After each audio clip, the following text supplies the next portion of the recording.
Now that we've seen every episode of the Doctor Who 60th anniversary specials, what did I think of the episodes, and which episode do I think was the best?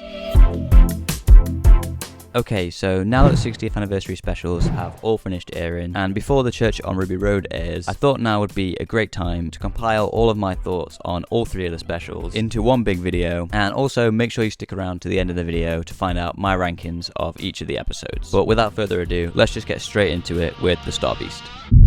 Okay, so the episode opens with a quick fourth wall break-in recap scene with the Doctor and Donna basically explaining what happened at the end of Series 4 and the 2009 specials, which I feel like this scene feels a lot like it was requested by Disney just to kind of catch everybody up, and maybe it wasn't initially in there. I do agree that we needed some sort of recap for some people, especially for people who are just watching it for the first time or haven't watched since Series 4 and can't remember exactly what happened. But I do feel like a more conventional, previously on trailer would have worked a lot better, because this does feel quite weird, especially with the Doctor just floating in space. I do think initially the idea would have probably been to have the Doctor inside the TARDIS or something, because that would have made a lot more sense. But I think they probably just chose not to do that because they didn't want to ruin the TARDIS reveal scene at the end of the episode, so instead they just kind of chose to put him floating in space, which is an interesting choice for the first impression we get of the episode, because it's literally like the first shot basically. Maybe they could have used the green screen to maybe just put in like Jodie's TARDIS or something like that. Obviously it was demolished, but like I say, he's on a green screen anyway, they probably could have put that in the background. So after that recap happens, we're then greeted to the brand new title sequence, which for the most part I quite like the new title sequence. I think the time vortex and TARDIS visuals look really good. I like how they have different cuts and it cuts to different shots of the TARDIS going through the vortex. It feels quite new and different, adds a lot of pace and energy to it, and I like the way the actors' names are revealed in this title sequence as well. However, I do have some problems with this title sequence. Number one being the music is out of sync, which is something that annoyed me way back in Capaldi's era as well, and it does make the title sequence feel way too quick as well, which some people kind of speculated this could be because it's kind of like a cut down version of Ncuti's title sequence for season 1, which I really do hope that is the case, because if this is going to be like basically the exact title sequence we also get for Ncuti's era, it's going to be a little bit annoying. But the main problem I have with this title sequence that I hope is fixed with Ncuti's title sequence as well is the kind of keyframed logo PNG for when the logo shows up at the end of the title sequence, because it just looks really bad. It's clearly just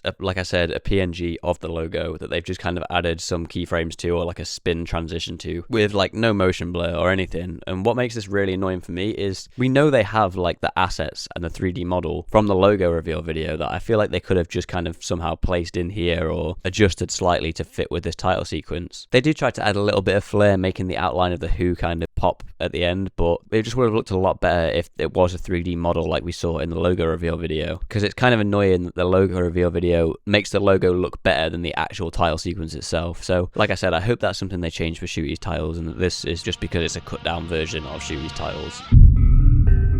So the first scene we properly get played out pretty much as a lot of us expected from what we saw with filming and some shots in the trailers and stuff. Feels very fast paced. I think there might have been some things cut from this, because I do remember we saw the Doctor using his heads up display and stuff like that on his sonic screwdriver during this scene in the filming. So I feel like some things might have been cut from this, and it does show because it feels very fast paced, but I also kind of don't mind how quickly we get into the action of the episode, because we basically meet Donna and Rose, and we also have the ship crashing within just a couple of minutes of the episode starting. Obviously, Donna misses the whole ship crash, which is very in character for Donna. We then also meet Sean once again, who the Doctor gets into a taxi with to go and find the crashed ship, with a nice little joke with the psychic paper referencing Jodie, and a really funny scene with the Doctor and Sean inside the taxi, which is kind of our first chance to really breathe in the episode, which is really nice. We obviously didn't spend too much time with him in the end of time, because he was more just like showing that this is who Donna's going to marry at the end of the episode. I feel like he might have had some lines in the end of time, but I can't really remember. So it's nice that we get to see a lot more of him in this, and I think he's great here. He really comes across as a character that's just kind of there along for the ride, not bothered about anything that's going on around him, which makes sense because he's with Donna, who gave away their lottery money. And speaking of the lottery money, I might as well talk about the lottery ticket as well, because I wasn't sure if this was something that was going to get brought up in the episode. If it was, I thought it would just kind of be a passing joke, but it does kind of become quite essential to the plot, as it kind of hints at Donna's memory of the Doctor and the fact that she's still got the meta crisis in her somewhere, influencing her decisions, and shows that her character arc arc and character development from Series 4 hasn't been completely reset. In this episode, we also get to meet Rose Noble, Donna's daughter. There is a scene early on with Rose Noble, who is obviously trans, where she's getting called her dead name by some boys on bikes, which I personally think this was really good as it shows trans people's lived experiences. But obviously, I'm not trans, and I've seen some trans people positive about this and some negative about this. But like I said, for me personally, I think it's good to show because it is a thing that happens to trans people. But if some people have problems with it, that's absolutely fine, and I'm obviously not the person to make that judgment. With that being said though, I do think the moment between Sylvia and Donna is really good and even better than that moment, because it shows although they make mistakes and find it difficult to remember sometimes, they still clearly love and respect Rose a lot, which is really nice. And speaking of that, Sylvia is really good in this episode. It's nice to see that she's become a lot more kind and supportive after the end of time and Journey's End, trying to distract Donna from discussions about the ship crashing because she doesn't want her to remember the Doctor in case she dies, which continues throughout the episode, pretending that she doesn't know the Doctor and she doesn't name him in case that'll make Donna remember.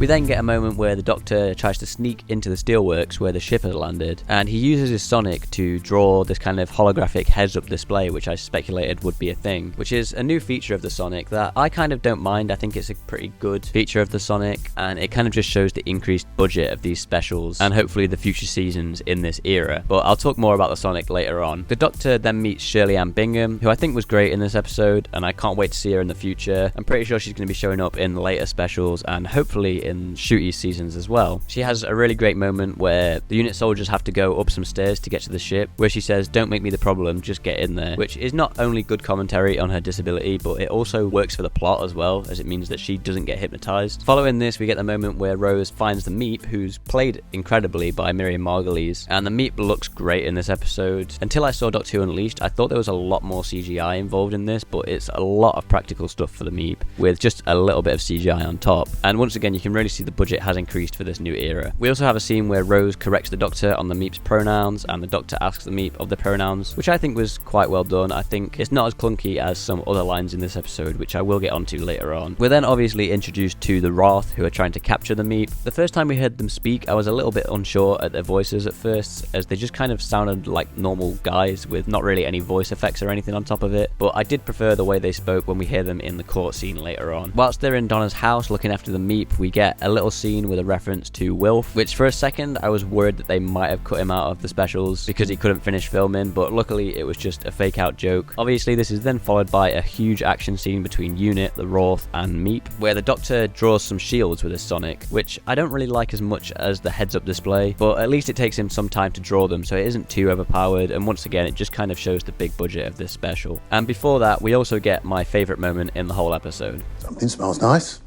Tuna madras. So our main characters escape this epic sequence in Sean's taxi, which although being shot at by the Wrath is completely fine, which at first I thought was a bit weird and convenient, but luckily this was intentional, because this, along with the unit soldiers only being stunned and not killed, was on purpose, as the Wrath weren't trying to kill anybody, just trying to retrieve the Meep as their prisoner without any casualties. So that was a nice little explanation as to what seemed like a bit of a plot hole or plot convenience. So the final act of this special is the Meep trying to escape in their ship, which would destroy London because of the way it intakes fuel, and obviously the Doctor goes onto the ship to stop the Meep, which we then get the moment where Donna leaves her family to go and help him, calling him the Doctor, which Sylvia notices and is significant as nobody has called him the Doctor all episode, as Sylvia was worried about bringing Donna's memories back and her dying. So it's a nice way of showing that Donna is starting to remember who the Doctor is, or just that in her subconscious she knows she needs to help him. So she obviously joins the Doctor on the ship, but they're then separated and the Doctor can't access all the controls that he needs to stop the Meep, and he also doesn't have enough time to tell Donna what to do on the other side, which I think was a really great excuse to have Donna's memories be brought back by the Doctor and to have the Doctor Donna back. So the Doctor brings Donna's memories back with this kind of Winter Soldier-esque code word type thing, which I thought was a nice little touch, and we find out that Donna only has 55 seconds to live, which doesn't have as big of an impact as it could have because we know she's going to be in future episodes of the specials because of the trailers, but at least they don't try and make it too big of an emotional moment when she dies, because I guess they knew that we knew this wasn't the end for her. And and we get an explanation as to the reason that she doesn't die, and it's because the meta-crisis that was in Donna has been shared between Donna and her daughter Rose, which I think was a really clever way of resolving that issue and explaining why she hasn't been killed by remembering who the Doctor is. However, I do personally think relating it to Rose's gender does make it a lot more complex than it needs to be, and the non-binary line relating to binary feels a little bit clunky to me, and it also doesn't really make too much sense because Rose is portrayed as being a trans woman, not non-binary in this episode, so I do feel like it was just making it a little bit too complex for what it needed to be, and I would have been perfectly happy for it to just be because Rose is Donna's daughter, so the meta-crisis was inherited and split between the two of them. The other problem I have at this point in the story is Russell's reliance on what I like to call the big friendly reset button. Obviously, it makes sense that whatever they do in the ship kind of stops what the Meep is trying to do and stops the ship from taking off, but I'm not a big fan of the cracks in the ground kind of closing up and fixing themselves. I think it would have been cool to just kind of leave the cracks there, but I guess maybe that could become a problem for episodes in the future because they'd have to explain that later on down the line. And finally, another problem I had with this moment is the way the meta-crisis thing is resolved, because obviously, although it was shared between Donna and Rose, they still had that meta-crisis in both of them, and that's something that they kind of couldn't have continue in for the next couple of episodes, or they didn't want to continue for the next couple of episodes. But I feel like the explanation of them just letting it go felt very unsatisfying, and the explanation feels very clunky and forced, and it kind of just makes you think why Donna hasn't done this already, and the explanation as to why the Doctor hasn't thought about this before just doesn't make a whole lot of sense to me. And yeah, like I said, letting go of the meta-crisis just doesn't feel like a satisfying end to that whole arc from Series 4, and just feels like a bit of a cop-out to me. However, like I said, it does mean it's something that we don't have to worry about for the next couple of episodes, and maybe Russell just didn't want that part running throughout all the specials and needed to get it wrapped up here, because it also means we don't basically have two Doctors running around for all the specials. But like I said, I feel like it was just done way too quick and not in a very satisfying way. So just before the Meep is being taken away by the Roth Warriors, they make a reference to somebody called the Boss, which sounds very vague and generic of a hint or threat, and does kind of come across as a little bit of weak writing. However, I do think it works a little bit better because of the Doctor's cryptic "I hate that" line that comes afterwards. We're then finally introduced to the brand new TARDIS interior, which I think looks great. I love the moment it's revealed as well, especially with David Tennant as the 14th Doctor running around it and doing basically a lap around the TARDIS, giddy with excitement, just like a child would be. As for the interior itself, I really love it. I think it's one of the best TARDIS interiors I've ever seen, possibly the best, but there's definitely a few things, like a few other people have said, that could improve it, like some bits of furniture and decoration here and there, which I assume we're probably going to get when Ncuti takes over the TARDIS. I'd hope so anyway. But even without that, I love it. It looks really big and expansive, and I love the fact that the lights can change to any colour and do all these different movements and stuff like that. And obviously the episode ends with a cliffhanger with Donna spilling coffee on the TARDIS, which is very in character. Overall, I think this episode was pretty good. I had a really fun time with it, and it was very fast paced and felt very large scale and big budget, which makes sense given all the Disney money. But obviously, like I said, I do have a few problems with it, specifically towards the final act and some of the explanations around the meta-crisis stuff, but that doesn't mean that I didn't enjoy this episode. Okay, so a lot of people were very excited for this special and had a lot of high expectations for this episode, expecting a lot of surprise cameos and a lot more, mainly down to its secrecy in terms of the marketing, which may have been not the best decision from the team, which Russell has acknowledged himself. I think that might have had an unfortunate effect. I think everyone's expecting Matt Smith and Peter Capaldi and the ghost of William Hartnell riding on the back of the Garm. But personally, for me, for this episode, I just wanted something kind of weird and mind-bending and scary, with some good character work and emotion in there. Something a little bit like Series 4's Midnight, and luckily, that's exactly what we got for this episode. So this episode starts with a cold open with Isaac Newton under the apple tree, and I seem to be the only one who liked this cold open from what I've seen at least. I know a lot of people have complained about how pointless and unnecessary it feels, which is true, but for me personally, I honestly don't really see why that matters. It doesn't necessarily have to have much of a point to it, and it's just a bit of a fun scene that's setting up a running joke with the episode, and a nice way to kind of make you feel kind of comfortable before the episode gets really scary and weird, which I think just really adds to the impact of the scary and weird stuff in this episode. You can appreciate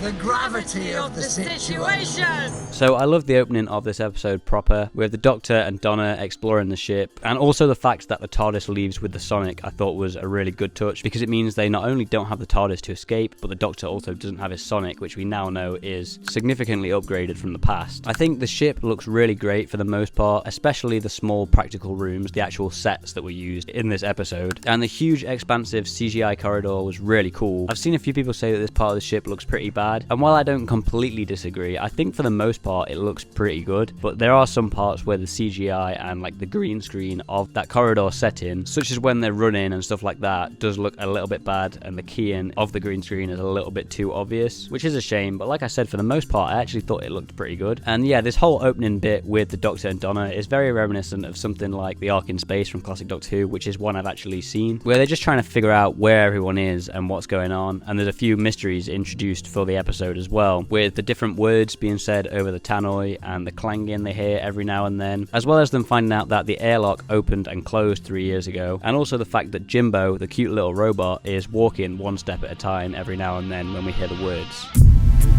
So then we're introduced to the main villains of the story, which people are dubbing the Not Things, and I think the introduction of these villains was really well done. For a second, I thought we were just kind of having a little jump cut that was kind of skipping us ahead in time whilst they were finishing off this task that they were doing in separate rooms, until we then cut back and see that there's actually two versions of the Doctor and Donna in each of the rooms, and none of our characters know about it. And I think it was just really, really well done for that introduction, especially when we didn't know what the villain or the threat of this episode was going to be, which is one of the benefits of it being so secretive. And you can say what you want about what the creatures look like and some of the effects of the creatures, which I'll get to later on, but the initial line before all that happens of "my arms are too long," my arm's too long, it was just so creepy, and such a creepy line to have in the show, and worked very effectively, especially the delivery of this line from both of the characters, with just how calmly and nonchalantly they say it, and the fact that they have to repeat it multiple times before our characters even click what is going on. And the concept of these creatures is a really great idea, very reminiscent of The Thing, and also quite reminiscent of that story Midnight, which I was talking about earlier on, which is what I wanted this episode to be like. And this concept also allows for some great character work and acting from Tennant and Tate in this episode. So I think the practical effects of the Not Things, such as the big long arms and the double knee and stuff like that, I think looks great. And the CGI in some points actually looks really good as well, but there were a few points with the CGI, such as the Snapchat filter or Miss Evangelista type face effects, as well as the Not Thing Doctor sticking his head out from underneath his legs, that I personally thought didn't look the best. And like I said earlier as well, some of the moments where they're running down the corridor, the CGI looks pretty bad as well, or is at least a bit noticeable where it shouldn't be. There's a few moments in here as well where the Doctor and Donna obviously inevitably get separated and don't know whether they're talking to their Not Thing self or the real self. And one of these situations we get a little reference to the Timeless Children and the Flux. We finally have acknowledgement that the Flux has destroyed half the universe and that it hasn't been fixed or reset, which is something that Chibnall didn't even bother to do in his own era, which was something that really annoyed me about the Flux. And we also get to see more emotion from the Doctor and more of a reaction from the Doctor about the Timeless Children stuff than we also got in Chibnall's era, which isn't like Jodie's fault or anything. It's more Chibnall not writing a scene like this for Jodie in that era, which I think was a really missed opportunity, so I'm glad that we got that in this. So then we find out that the Not Things basically learn things from the characters the faster they do stuff, and that's the reason they're trying to scare them, to get their adrenaline pumping and to get them thinking so that they can copy them even faster and even better, which leads to this great moment where the Doctor, wanting to solve all these mysteries, is told that he needs to stop thinking so that the Not Things can't evolve and become more like them. But obviously he just really wants to think and try and solve all these mysteries that have been set up earlier on in the episode, which he eventually ends up doing. And so that reveals these few mysteries that we had at the start of the episode, with the clanging being the captain floating in space,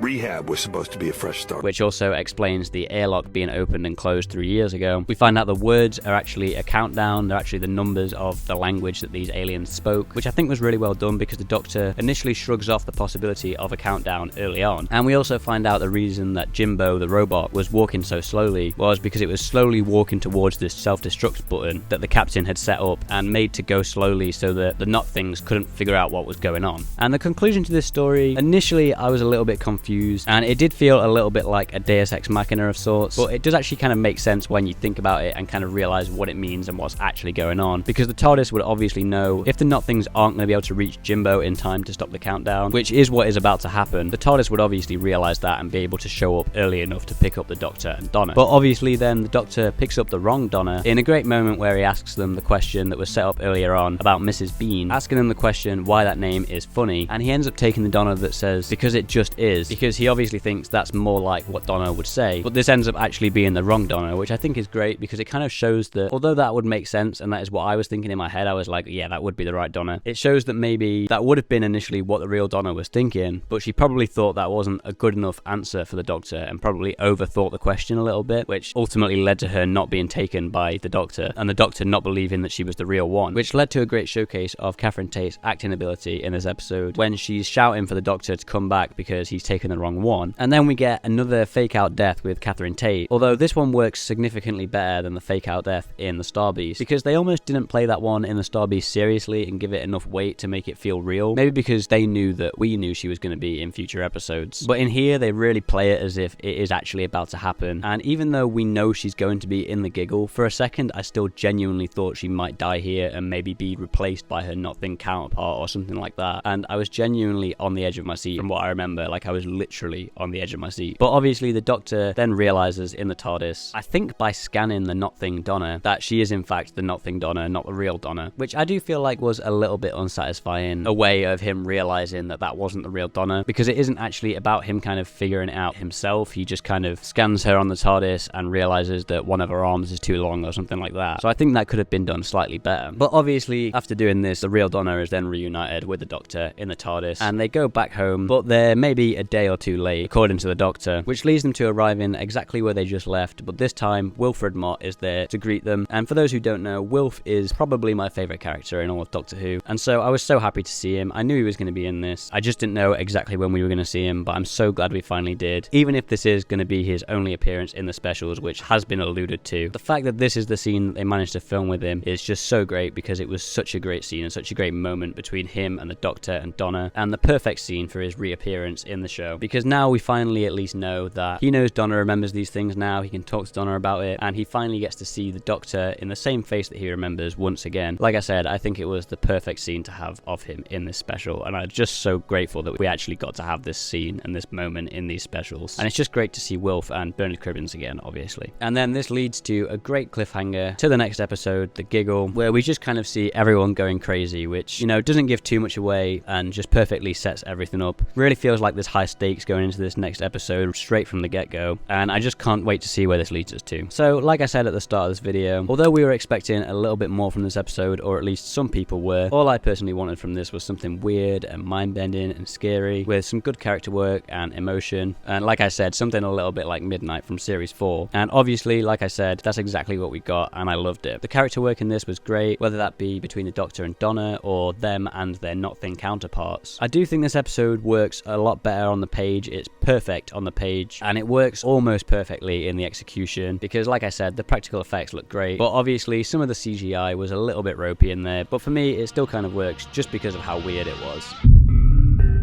So I thought the Toymaker was really good in this episode. I haven't seen the original story, and obviously a lot of it is missing, so I don't really know what he's meant to be like, but I do know that original story isn't meant to be that good anyway from what I've heard. But I did think the Toymaker was really good in this. Probably the only complaint I really have is I do feel like he should have dropped that German accent a little bit sooner than he did, or been speaking mostly in that British accent for most of the time, because it did start to get a little bit annoying after a bit, and I thought he was going to drop the accent when the Doctor immediately recognises him, or first recognises him in the toy shop, which he doesn't, but I do feel like that would have been a lot better if he had done that. I know the accent is meant to be purposefully bad, but it still gets a little bit annoying throughout the episode. I think the Toymaker's realm was really well visualized in this story. Obviously, it's not something they could have really done this well in the 60s, and so the visuals of that endless corridor and the black void that they're in, I think was visualized really well, and a nice updated version of the Toymaker's realm. And I also liked the companion puppet show that the Toymaker put on for the Doctor and Donna to show Donna what happened with the Doctor's companions since she left. I've seen a lot of people complaining about this, saying there's no mention of Chibnall era companions, but to me that's really obvious that it's because those characters didn't die like the characters the Toymaker is talking about. Obviously I know those characters didn't actually die, and that's what the Doctor is saying, but that's obviously the reason these companions were chosen. And there is still a mention to Flux in there, so it's not like Chibnall Erasure or something like that. And I obviously really liked the creepy puppet scenes, especially the one with the Doctor, with the puppet of the guy we see in the cold open, and the puppet of himself. But obviously also I really liked the creepy scene between Donna and Stooky Sue and the Stooky babies, which I think was really creepy as well. But personally, I think the bits with the Doctor in that moment worked a lot better. And obviously, whilst we're still on the topic of the Toymaker, I really liked the Spice Up Your Life scene. It was really creepy, especially with David Tennant playing it straight as the Doctor when those unit soldiers die. It just really shows how crazy the Toymaker is, because he's just having so much fun with this when people are dying. In terms of the actual Giggle plot that is throughout this episode, the thing that this episode is named after, I think it was really well set up with the post-titles scene, and even the cold open with John Logie Baird, who I thought was going to feature a little bit more in this episode than he did, but I'll get onto that later. But yeah, the Giggle plot was really well set up with the scene after the title sequence, where we see the effect it's having on the general population of Earth, and it was also really well set up with the scenes at Unit in the first half, with some great commentary on society and the government, and obviously the anti-vax allegory with Trinity Wells, which I think was really well done. But the problem I have with the Giggle plot is that it seems to basically take a bit of a backseat once the Doctor and Donna travel back to 1925 and confront the Toymaker, and from that point on it just feels a little bit disconnected from the rest of the plot, and I think it's really unfortunate that we don't get to see the effect it has on humanity outside of that post-title scene that I talked about earlier. And I think for that reason this episode could have benefited a little bit from being either 2 parts, or what I personally think would have been better is if it was a 90-minute episode like The Power of the Doctor, because that would have just given us more time to see the effect it has on humanity outside of that one scene at the start of the episode. Obviously, Unit are in this episode, and they have the brand new Unit HQ, which looks a bit like Stark Tower or Avengers Tower, which I think looked really good. And they also have the Vlinx, which is a robot-type alien creature in there, which isn't really explained as to why he's there. But for me personally, what I think that is they're just trying to fill out the Unit roster for a potential spin-off in the future, similar to Mr. Smith in Sarah Jane Adventures. And speaking of Unit, it's great to see some of the returning characters. Obviously, we get to see Kate Stewart in this episode, who gets a really good moment when she takes the Z-Dex off, or deactivates her Z-Dex to show the effects of the Giggle, and it's just really nice to see her written by RTD, and I can't wait to see her return in the future with Ncuti Gatwa. This also leads to a nice moment with Shirley, which shuts down the complaints of the bigots that they had in the Star Beast, who basically just don't understand that disability is a spectrum, and were basically accusing Ruth Madeley of not being disabled, which is just insane. So I'm glad that that was in there. It's almost like Russell predicted that that was going to happen, those complaints were going to be made by bigots, and so that moment just works really well for that. And we also get a nice moment with Mel when she first sees the Doctor again, and the Doctor first recognises her after almost not noticing her immediately, which I think was a really good way of doing it. But unfortunately, although these characters have these nice moments at the start, they don't actually end up doing a whole lot in the episode, because they kind of get sidelined for the second half. Because like I alluded to earlier, once the Doctor and Donna go back to 1925 to confront the Toymaker, the whole Giggle plot kind of takes a back seat from the rest of the plot, and these characters' appearances kind of suffer with that as well, which I think is really unfortunate. But like I said, I enjoyed the moments we got with them in this episode, and I think they were really good. I just wish we would have been able to see more of them, and that as well could have been a benefit of having this episode be 90 minutes long or a 2-parter or something like that.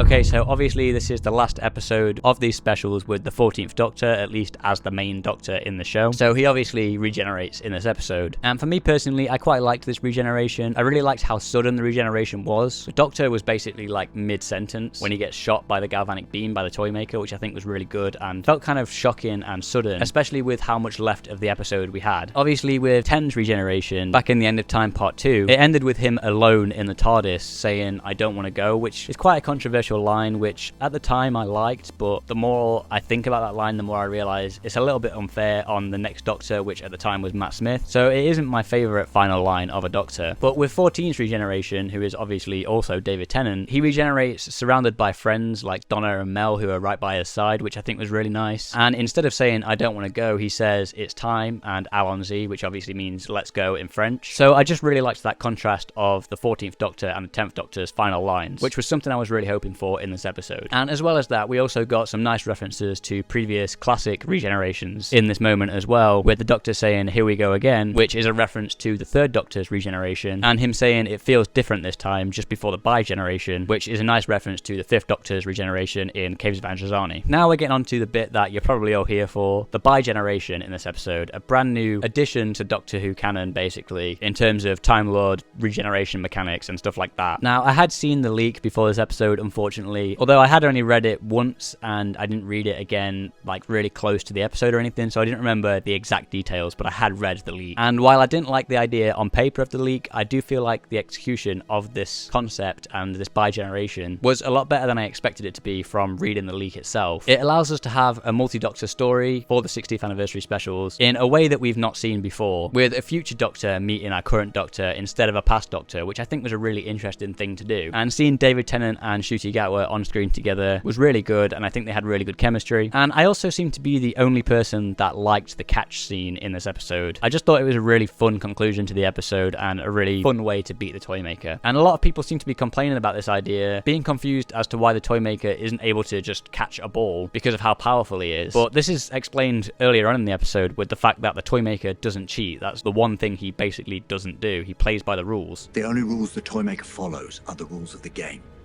They bind his entire existence. But with that being said, I really don't like this line. Do you come in a range of colours? I also like the scene with the 14th Doctor having a meal with Donna and her family at the end of the episode. I think it was a really well executed and emotional scene, and David Tennant was just great in that moment. And overall, this bi-generation idea, this concept, was a nice and interesting way of concluding this era and passing the torch to not only Ncuti Gatwa, but just to a brand new era of the show in general. However, although I thought the bi-generation thing as a whole was really well executed, I still don't know how I feel about the concept in the first place. Obviously, this means that the 14th Doctor is still around, which I'm not sure how I feel about. It feels very similar to the end of Journey's End, with the Meta-Crisis Doctor going to live his life with Rose in a parallel universe, and it just really makes it seem like RTD really wants to just keep his favourite Doctor around as much as possible. And I really think the 14th Doctor shouldn't have kept his own TARDIS at the end of the episode, because that just invites him to return in the future and also makes him equal to the 15th Doctor, which just slightly undermines the 15th Doctor a little bit in my eyes. And I really hope and don't think that this is setting up a 14 and Donna spin-off, as it would just be too similar to the main show, and some people would just kind of be treating this as like, this is real Doctor Who, and Ncuti Gatwa isn't real Doctor Who, and I just don't think that would be fair. But I do think that maybe 14 and Donna will appear often in maybe like the unit spin-off that they seem to be setting up with the Vlinks. I just hope they don't get a spin-off of their own, because I don't think that would be fair. And to add on to that, I just think the optics of this, from a conceptual standpoint, just isn't great, because it just kind of gives ammunition for certain people to say that Ncuti Gatwa isn't the real Doctor and the real Doctor is still out there somewhere in the 14th Doctor, which I just think is a little bit unfair on Ncuti Gatwa, and it's not great optics for the first black main Doctor. But talking about Ncuti Gatwa, I think he was really good in this episode. Right from the outset, I really enjoyed him, and they do try to give him as many of the Doctor's lines as possible once he's introduced in this episode, although he does still feel somewhat overshadowed by David Tennant being there, especially with this being the 14th Doctor's story, and they still need to conclude the 14th Doctor's story in this episode. But I can't wait to see him as the full-time Doctor at Christmas and next year in season 1 or series 14 or whatever we're calling it. And obviously also at the end of the episode we get a little hint to the Master returning, with the fingers picking up the golden tooth that the Master is supposedly trapped in, which I personally think this was just meant to be a bit of a jokey moment from RTD, a nice little reference back to series 3 where this also happened, and I don't think there's any immediate plans to bring back the character anytime soon, or at least I hope not, because I think the Master needs a break for a little bit before they bring him back, and I really hope Anya and Barnard is not playing him in season 1, because that seems like that concept will just be too similar to the whole Saxon arc in series 3.